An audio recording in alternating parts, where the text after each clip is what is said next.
Hello, team. It's time for the Daily Detangler.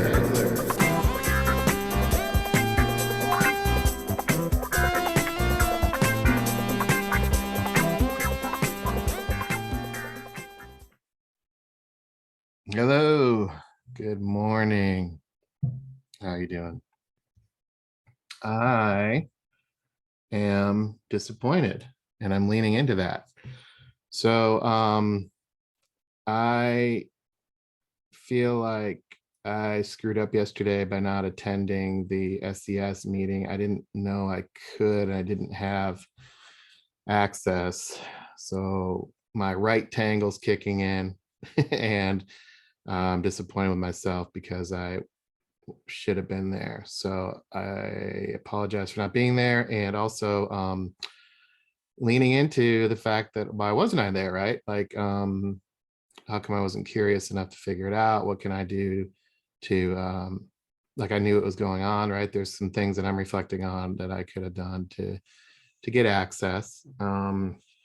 Also from a control tangle perspective, I've had a lot going on in my on my side that totally make it difficult to lean into creativity because I'm in a fight or flight mode constantly. So that's disappointing because I feel like I haven't been able to produce the outputs. And then so my control and right tangle are the two that um, uh, I'm leading with today. And then I have the time. I have to make trade-offs on the time of where I think the fastest route to income is. And so that's a constant trade-off as well that creates a tangle. So leaning into the right control and time tangles, what am I doing, right? So I am I'm going to ask you to react. I'm going to take a step back. This is not life or death. There's, I created something here. I'm actually pretty excited about. What I can do is go to first principles, and I'm going to do that. And by that, I mean, I'm going to embrace my human nature on this. I'm going to ask you to react. And here, what I need is, yeah, I need to know that, we're okay. I need to know that I'm still in the game. I need to know that, uh, the journey will continue. The quest will continue. There's our team quest, and we're trying to create this special world and bring it back. And then there's my own journey, and I've spent a whole year in my innermost cave exploring that, and some good stuff has come out. Also the ordeal I've been going through, some good stuff's coming out in that, which is, I think, cool. And I think on this detangler, I'm optimistic that I'm kind of seizing the sword here, because I wanted to explore why, what is the atomic building block issue of what's happening with producing things. And went to bed sleeping on that, and then I got up early and I built this because I think there's something here. And my experiences and journey entangling, my listening to other people sort through their tangles have been super helpful. Listening to Mercedes and Brooke, trying to understand and have empathy for Catalyst, and Scott, what you're doing, and then seeing how things come together, and the number of attempts, right? Like we've been tweaking. We shut down the factory. We're trying different approaches, and I want to keep trying, and I want to figure out and crack the code. So instead of jumping to how, I'm going to lean into the playbook here and try to figure out what's the essence of the challenge in evolution. And I'm going to start with blasphemy. Why blasphemy? Well, George Bernard Shaw said all great truths begin as blasphemies. And I think we're underestimating the impact of our truth saying. And I think, and I would say it's underestimated by a factor of 1,000, 100 from a detangler lens. And I think we're starting to see that, right? Leading with pure logic, we have to bring in the emotion, we have to bring in the human nature, right? And there is in my own journey these cataclysmic events where I've had to redefine what is true and come to grips with the blasphemy of going to customer, or the blasphemy of enablement. you know and the word blasphemy is emotive. And I'm doing that on purpose. It's strong. It's this new truth, this new understanding clashes with what we've known to be true, right? The Mark Twain quote of "that ain't what you don't know that gets you into trouble, it's what you know for sure that just ain't so." The event itself is a blasphemy event, where and Galileo had blasphemy, right? And I'm leaning into the previous conundrums where Darwin, Galileo, even Socrates, right? They made the poor guy kill himself for making people think. They made him drink hemlock for making young men think, or the corrupting the young. And he had to kill himself. It's not cool. Right? So, what are our new truths? And I think this is I'm going to go to this essence, right? Like, hey, it's a fundamentally new economy. Yeah, whatever. This requires an ecosystem approach. Yeah, okay, you sound like a academic or whatever. Right? So there's this understanding of what these things mean that I think are critical. We're going to customer, not going to market. What does that mean? That's a fundamental truth. Orchestration is a fundamental truth. Outcomes, as we define them, a new fundamental truth. What it means to be focused on the customer, that's a big one. Man, the more customer centric we get and the more customer centric things are, the more disruptive and just all out disruptive to quote unquote workers. Creating something from nothing, where everybody's perspective has to be factored in. That's a new truth. And that's selling what's possible. That's a new truth. And I love the quest, right? How do we help people see? But the challenge is, like, new truths are rejected, new truths are clubbed.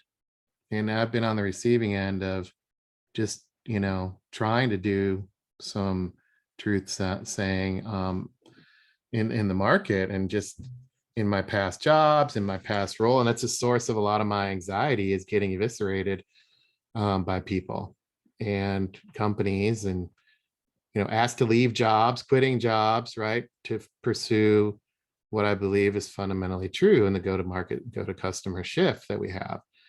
And I have a lot of empathy for Catalyst to put himself out there, like the SCS thing yesterday.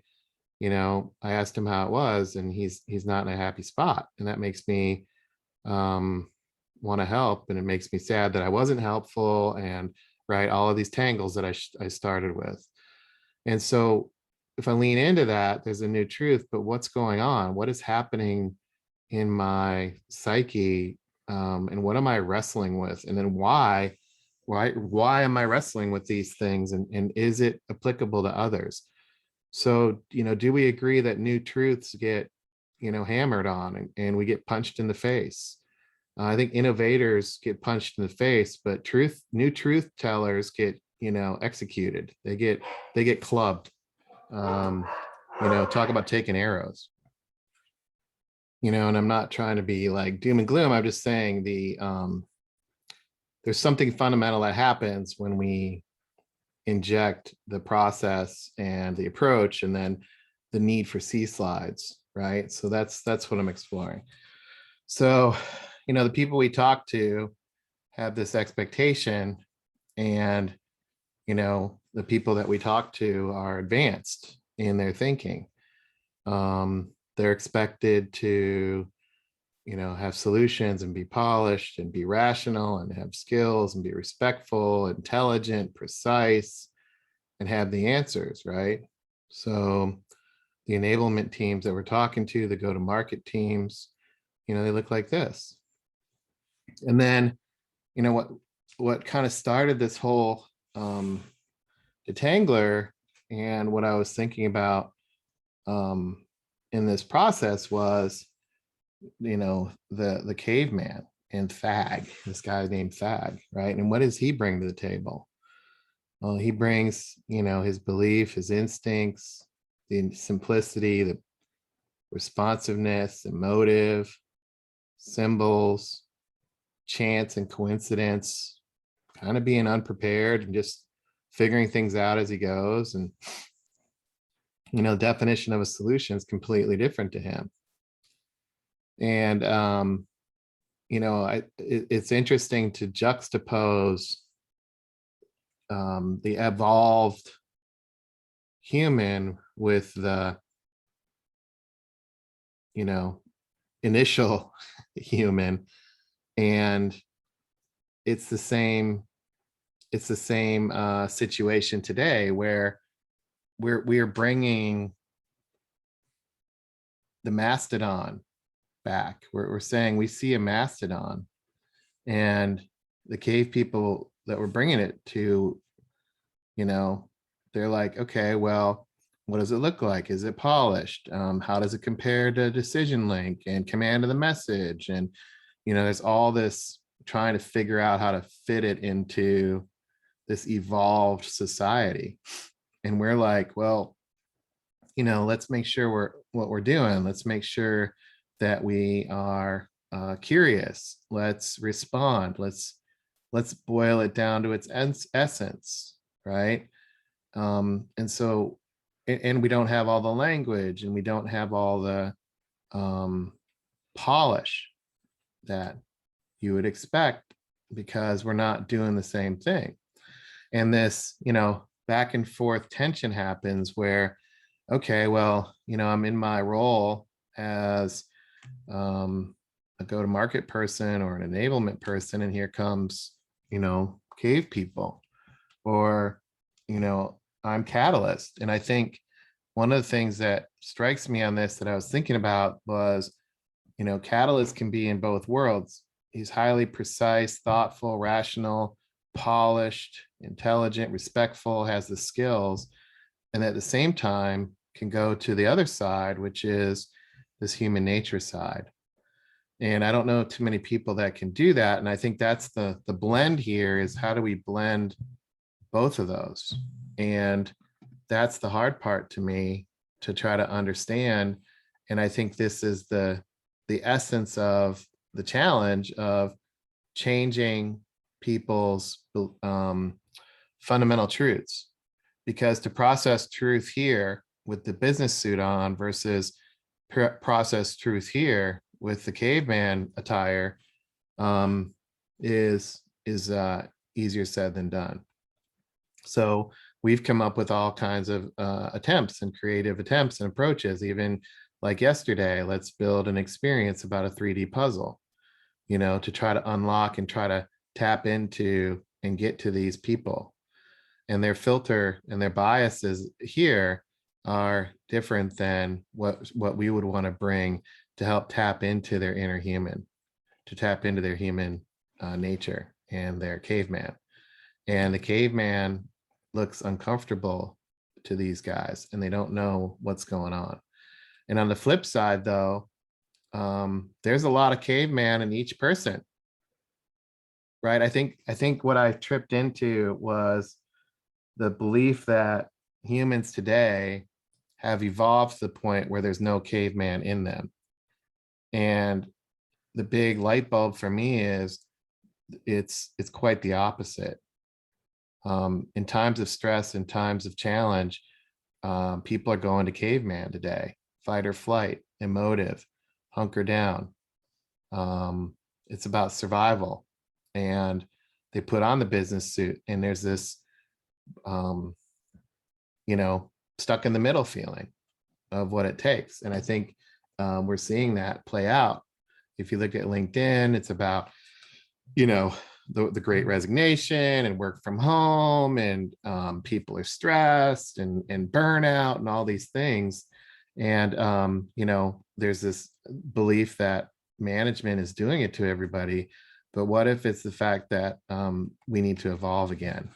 We need to evolve, and there's a new fundamental truth, or a series of fundamental truths, that we have to go caveman on and figure out how to evolve. And that requires us to be more caveman like. And isn't that what we're saying? And then when we bring a 3D puzzle activity on and everybody's going through 30-minute windows of business suit, and then boom, here comes, let's do this. People don't know, like, do they know what to do with that? Right? I wasn't there. And then how much can you really do in 30 minutes to go caveman, right? Like, shit, I've been trying to go caveman for 10 years, right? It's like this conundrum of shit, what is going on? It's really interesting. So there's this, evolutionary conundrum that I see as from a detangler lens. On one hand, there's our instincts and our genetic makeup and our genes that have been in place for 5 million plus years. Ever since we split from chimpanzees, these instincts have been there: fight, flight, hunger, actually tribal community. Nurturing is part of our instinct too. Like, you think about how we grew up, it's always with groups of people. Evolved, I mean, as we evolved. So let's just say there's 5 million years of this instinct, right? This human instinct and genetic makeup. And then let's use our business suit guy to say, look, let's just use him as a kind of a representation of 2 million years of human-like thinking. And human-like thinking is, pre-business suit, right? So, maybe I should have Thag over here, where 2 million years ago is Thag, and then this is a chimpanzee split. That's probably what I should have done. Oh well. So just work with me here. So here's Thag, and here's our chimpanzee split. And then what's happened since then, right? Like, what's been going on? Well, about 50,000 years ago, there's culture and cave paintings and stuff, and Catalyst talked about this extensively in the human nature conundrum. And then when you plot it out against the evolution of the human species and the evolution of production and creativity, about 8,000 years before Common Era, which is before BC for us seasoned folks, it's BC, but they call it BCE now. So 8,000 years before Christ, so it's about 10,000 years ago. And then 1750 is the industrial age. And then look, information age is 200 years after that, and then conceptual age, right? And I'm like, okay, so we have genetic instinct, we have instinct, and we have genes that are 5 million years old when we split from humans from chimpanzees to humans. About 2 million years ago, we started developing logic. And then about 50,000 years ago, we started developing some of our culture. And if we look at that, the agrarian age took 42,000 years to come into existence. And then from the agrarian age to the industrial age is about 6,000 years. 6,000 years. I mean, just like I had to dwell on these numbers because that's a lot of generations, a lot of generations.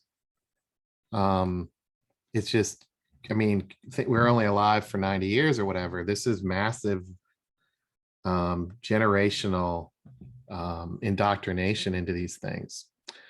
And then the industrial age is 200 years. And so we went from 6,000 to 200. And then from the information age to the information age is 71 years. And then now we're 21 years into this conceptual age. And it's like, what I started thinking about was the instinct side hasn't changed much, but look at the logic side and how massively shifting it's been. I mean, we're talking, what is that, 2000 X increase in evolutionary speed and collapsing the evolution. And on one hand, our instincts are the same, and the logic has radically evolved. And yet, in each major shift in the middle, what's been required is not only an evolution in logic, but also a coming to grips with our instinct as being a cave people. And these shifts that happen are massive. I mean, on one hand, we're shifting from control to being adaptive, planning, discovery, from creating tangible things to intellectual property, from having structure to following process, from being controlled to following principles, being outside in. It's about speed, leadership, and we're not creating, we're not digging the soil, we're applying our brain power. Yet our instincts are about the same. In these instincts of, love, protection, fight, flight, sticking up for each other, getting a bit frustrated, the idea of what it takes to survive and what it takes to thrive as a species is still in us, and it hasn't changed much. But our logic and our brain, our understanding of the brain is completely different. And what's driven all these advances? Is it instinct or is it logic? And it's more and more on the logic side, right? All of these shifts from all these agrarian age all the way to now are shifts in logic. Science, technology, putting a man on the moon, acquiring new knowledge, computers, digitization, all of that is logic driven. And that logic comes into conflict with our instinct. And when you look at that, it's like, creating this conflict. And then, here we come along, right? So we come in as change agents and we provide a new truth. And that new truth, makes us as humans want to explore it. We perceive the truth, we get cautious about it. It creates a physiological response, like I've talked about in the other detanglers. The physiology kicks in, and then we interpret that, right? And we can either interpret that logically or, instinctively. And I think this is really what I'm coming to realize, is that anything new is going to kick in my instinct. And what is my instinct? It's caution, it's anxiety, it's fight or flight, and it's gut feel, right? There's a negative side to the instinct. And I think Catalyst has figured out, and I think he's got a positive side of the instinct. And I'll talk about that here in a second. So it's not all bad. It's just, it's 5 million years of instinct versus 21 years of logic is what I'm saying. And what is Catalyst's response to that? Well, he texted me that it's about adrenaline, focus, problem solving, and he leads with science, not gut feel. And he leans into the other side of the human piece of this, which is our brain. With the trillions of neurons in our brain, how do we unleash our brain and the collective wisdom that we have as a team? So at one level, to me, there's this conflict between our genes and our synapses, between our logic and our instinct. And that's what we are forcing people to reconcile. And there's so much happening in little things that we do that I don't think, from a detangler perspective, I don't think I've done enough to figure out how to make that normal. I think tangles are unlocking that this is normal, but this is a massive, we've got 5 million years of instinct coming to grips with 20 years of conceptual age, and 1 year of it's a new economy. And like, it creates this challenge, and there's two ways to look at it. And if we say, okay, well, we are change agents and conflict is good, what is that a conflict between? I see a conflict between logic and instinct. And this to me is an atomic building block challenge from a detangler lens, because there's these are normal. We said, look, tangles are normal.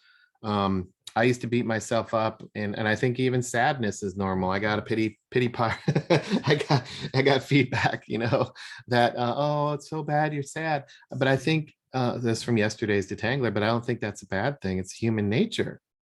Why is sadness bad? It's a physiological response. It's who we are as humans. And the logic and instinct collide and creates friction. And yes, tangles come from that, but there's something more fundamental than getting tangled, and it has to do with our human condition. And our human condition is this idea of the duality of man, where our logic and our instinct come together and friction happens, and you can go freaking dark. You can go totally into the abyss. And if you think of our Act 1, Act 2, Act 3 chart, the emotion meter, what is red? It's frustration, it's anger, it's detachment, it's, people digging their heels in.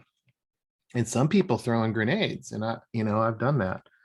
And then on the other hand, it can go totally positive, where there's curiosity and creativity. So what's up with that?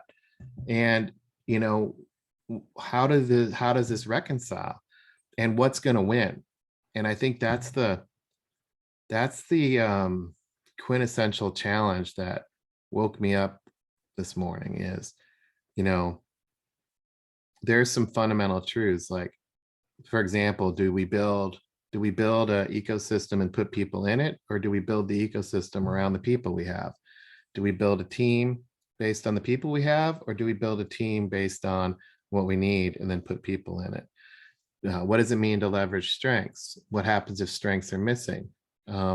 These, from a detangler lens, these are questions. And then from an individual level, how do you plug into the team? Fundamental truth. Are you going to put the team before yourself?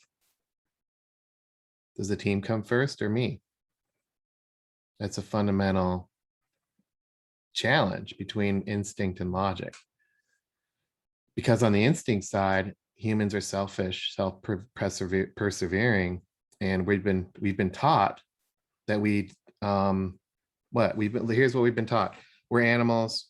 When they encounter challenge, they fight each other to the death, and they crave sex all the time, and they they want to procreate because they're apes and we're humans. And when confronted with a barrier, the fight or flight kicks in, and we fight each other, and we're aggressive. And that's what we've been taught from the time we're in school. That's the human nature. But the interesting thing about it is logic can override that.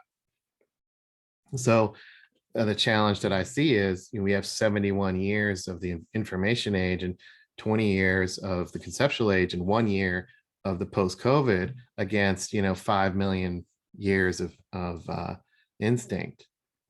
And it's like, logic can override that, but how do we recognize that this is going to create a conflict, that the fundamental truths we provide go to the core of what people believe is required to be successful?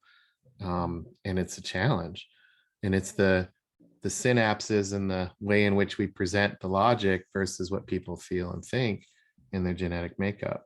So where is sales and marketing on here? Is sales and marketing logic driven, or is it instinctual if I plot it out?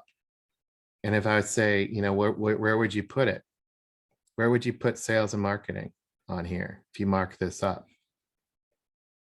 You know, so you can use your, you can, if you were live with me, you can mark it up, but you know, is it more on the logic side where everything's logical, or is it instinctual? And I think the interesting part about it is, to me, it's very instinctual, but we have this underpinning of technology and around the instinct. And then, you know, here we come in with what we're thinking and what we're sharing. But if I say, look, in the industrial era, where is it? I think definitely it was instinctual. There's a lot of manipulation and false advertising. It was marketing driven, right? We played on people's emotions. And then, you know, in the information era, where did it go? Where did it go? And now in the conceptual area, where is it going? How would you plot it out? And then over the last year, how would we plot it out? And this is an interesting discussion because I think we're being very logic driven, and the logic driven fundamental truths based in science are colliding with an instinctual, habitual head in the sand view of, you know, caveman thinking. So, you know, how do we tap into that, right? We can't kill all the cave people off and go logic. You know, how do we enroll and meet cave people where they are, right? And that's that idea of we need to help people see. And, you know, what can I do to help people see? It's like I'm struggling with that. Like, I don't know how to help people see. So I said, well, if there's this 5 million years of instinct, how do we tap into it? Which I think tangles are an example of that. And if I lean into the challenge of being tangled and I realize that's human nature, how do I lean into figuring this problem out? Well, what if I mapped the evolution of humans over the last 5 million years? What would that look like? Because that's worked for us. It's worked for us to evolve. If we're going to meet sales and marketers in an instinctual bias that they have, where they're talking about technology and stuff, but it's largely driven by gut feel and emotion. You know, a story of that is I got a call yesterday where, you know, hey, AGI was in here and they say we need a sales methodology, and so we're going to buy one in 2 weeks. Where's the logic in that? You know what I mean? Like literally that happened yesterday. So I think it's highly instinctual.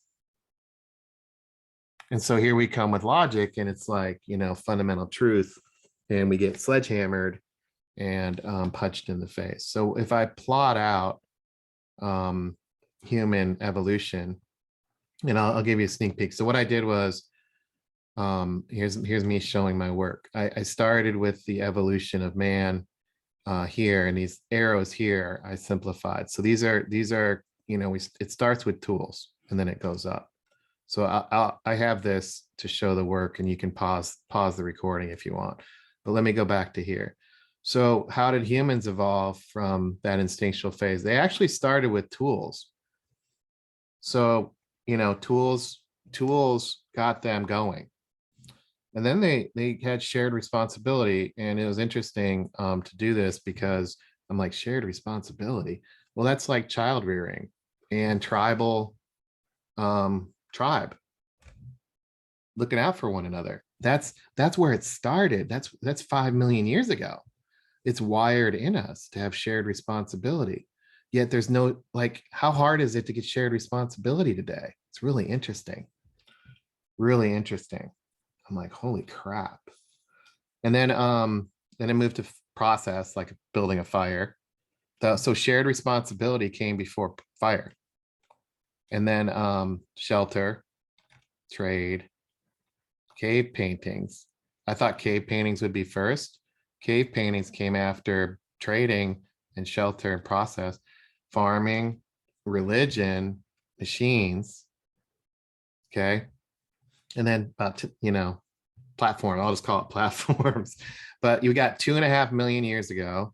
So we have 5 million years of instinct with 2.5 million years of tool usage, if you look at it that way. And if I plot this out, about 580 years ago was the Gutenberg printing press, and platforms popped up about 15 years ago. And I'm like, what if we're not leaning into this enough? If we start selling this way, hey, we have a platform, get the religion, get the go to customer religion. Here's how you do it. Here's some C slides. And then, oh, by the way, go get shared responsibility at IQVIA. Is that even going to work? I don't think it will. I don't think it works. I think we have proof of that. And I think, when I texted Catalyst, he's like, hey, we need tools. I'm like, yeah, let's start with tools. Let's start with tools. Let's start with tools and follow the evolution of man. Let's get tools and then shared responsibility and then process and then shelter and then eventually up to platform. Let's follow the evolution of man and lock these in. What would that look like? Because we have to fight the instinct. We're going to come up with, no matter what, from a detangler lens, I'll be a bit declarative. I just don't see us driving massive change without factoring in the human condition and the fact that we've got 5 million years of instinct baggage and 2.5 million years of cognitive development in a tool-based shared responsibility procedural way, right? Like if you follow this up, and we're going to come into conflict with logic and instinct because that is the human condition. This is my journey of how do I logically get control of my instinct. And I think a lot of what we offer is logical control over instinct and logical enablement of go to customer systems. It's logic that will win. It's science that will win. It's logic that will advance. It's logic that provides the path forward. Yet we're in a profession that's immature and instinctual, and these things collide. And so when Scott shows up, he's Mr. Logic, and they don't know how to handle him. When Brian goes and talks about what people need to do in teams or whatever outside of our team, people don't know how to, that doesn't compute. They don't, and we get ostracized in a way. And then when people do buy into it, we're running into, the need to help people see. So what I did was, how do we enable sapiens? Caveman enablement. Me enable sapien. Me need tools. Me need shared responsibility. Me need process. Me need shelter. Me need trade. Me need cave painting. Me need farming. Me need religion. Me need machine. And where's C slides? I think the C slides are all this as a way to help. But can we get tools for ourselves? And then I was playing with the shared responsibility thing. What if we pair up? And I've played with this concept of team of two. And I saw it on the Mercedes Brook thing, team of two. And I think this is our stone soup piece. But I think what I'm getting at is the why of a lot of what we have, and then installing it following the human condition.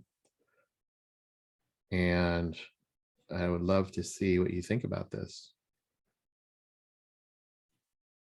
I'm just trying to connect the dots and lead with me and lean into what I think is a good moment in time to figure out and think about from a detangler lens what's happening, and being a bit declarative to try to lean into the conflict, and look forward to your feedback. Cool. All right, bye.